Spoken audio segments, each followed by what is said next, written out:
Wollongong the conversation.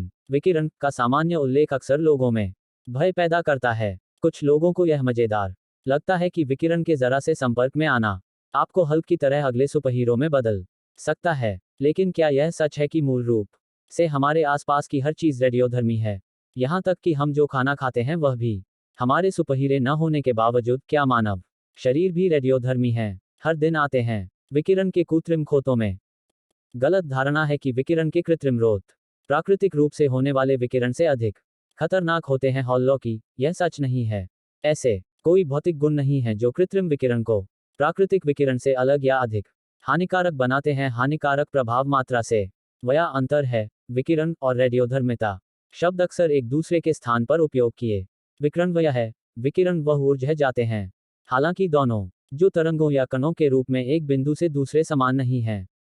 रेडियोधर्मिता एक अस्थिर परमाणु बिंदु तक जाती है। हम हर दिन विभिन्न प्राकृतिक को संदर्भित करता है जो रेडियोधर्मी क्षय से गुजर विकिरण के संपर्क में आ रहा है। ऊर्जा विकिरण सांस लेते हैं और हमारे भोजन सामग्री की रेडियोधर्मिता सभी प्राकृतिक है जिस पर यह क्षय है। केले प्राकृतिक विकिरण ओं का वर्णन करती सामान्य उदाहरण है। इनमें होता है तो रेडियोधर्मिता उच्च स्तर होता है और इसकी में माना जा सकता रेडियोधर्मी होती है। लेकिन आपको सामग्री स्थिर होने आवश्यकता नहीं है क्योंकि इसमें विकिरण की मात्रा बहुत कम है और प्राकृतिक पृष्ठभूमि विकिरण से यह कम है जिसके संपर्क में हम आयोनाहज और गैर आयोनाइज विकिरण ऊर्जा के स्तर के आधार पर संबंधित हैं, लेकिन दोनों के रूप में निकलता है। उस दर का वर्णन करती होता है और उस प्रक्रिया है जिसके द्वारा यह क्रय को उस प्रक्रिया के रूप है जिसके द्वारा तत्व और की कोशिश करते हैं और ऊर्जा के रूप में होता है। और कृत्रिम खतों से जिस हवा में हम और पानी में विकिरण के स्रोत खरोद का एक पोटेशियम का थोड़ी मात्रा। क्या आसपास की चीजें रेडियोधर्मी? हम विकिरण के बारे में गलतफहमियों पर विशेषज्ञ की राय। विकिरण को दो प्रकारों में वर्गीकृत किया जा पराबैंगनी किरणें दो मिल है ऊर्जा होती है जो किसी पदार्थ की रासायनिक यह प्रकार ताकत और आप कितने समय तक संरचना को बदल सकती हैं।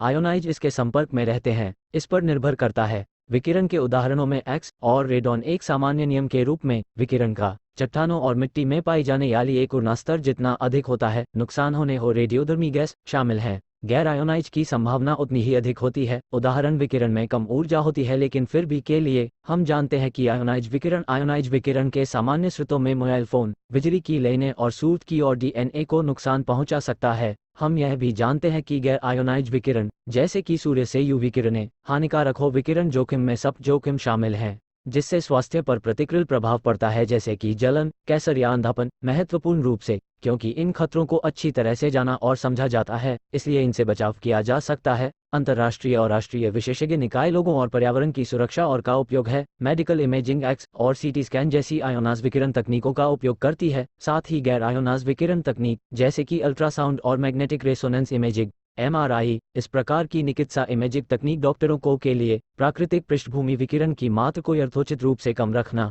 पता लगाने और गंभीर बीमारी से बचाव में भी मदद कर सकती है। विकिरण कुछ स्थितियों के इलाज आवश्यक हिस्से पर चिकित्सा इमेजिंग का में भी मदद कर सकता है। यह कैंसर के उपयोग करना, मात्रा कम रखना और दोहराने ऊतकों को मार सकता है। ट्यूमर को सिकोड वाली परीक्षाओं से बचने के लिए छवियों की सकता है या दर्द को कम करने के लिए भी के लिए केवल शरीर के सीमा से नीचे रखना। उदाहरण के लिए दूरसंचार उपकरण रेडियो फ्रीक्वेंसी गैर आयोनाइज विकिरण का उपयोग करते हैं और इन सुरक्षा सीमाओं के भीतर काम करना चाहिए। इसके अतिरिक्त सूर्य से यूवी विकिरण के मामले में हम जानते हैं कि यूवी इंडेक्स पर आसपास की हर चीज की तरह हम भी थोड़े से रेडियोधर्मी हैं, लेकिन यह ऐसी चीज नहीं है जिसके बारे में हमें चिंतित होने की जरूरत है। हमारे शरीर का निर्माण कम मात्रा में विकिरण को संभालने के लिए किया गया था, इसलिए हमारे सामान्य दैनिक जीवन में यह जितनी मात्रा में है समय सुपरहीरो में बदल देगा क्योंकि यह उदाहरण बचाव करना चाहिए। चिकित्सा में विकिरण जो कि निश्चित रूप से विज्ञान कथा है।